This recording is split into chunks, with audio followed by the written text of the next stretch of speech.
Rugsėjo 30-ąją visi vertėjai mini Tarptautinę vertėjų dieną. Šią dieną švenčiamos Šventojo Jeronimo vardinės.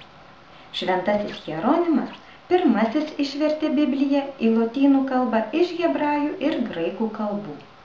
Šis krikščionių teologas yra laikomas vertėjų pradininku ir globėju. O ar žinojote, kad pačios vertėjo profesijos atsiradimą kaupia įdomus mitas apie Babelio bokštą? Labai seniai visoje žemėje žmonės kalbėjo viena kalba. Kartą jie užsigeidė pasistatyti miestą ir bokštą, kurio viršūnė remtų net patį dangų.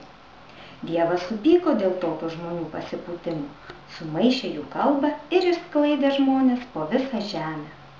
Prabilę skirtingomis kalbomis, žmonės nebegalėjo susikalbėti ir jiems prireikė tarpininkų. Taip atsirado vertėjo profesija. Taigi visus vertėjus sveikiname profesinės šventės proga, linkime įdomaus darbo ir sklandaus susikalbėjimo.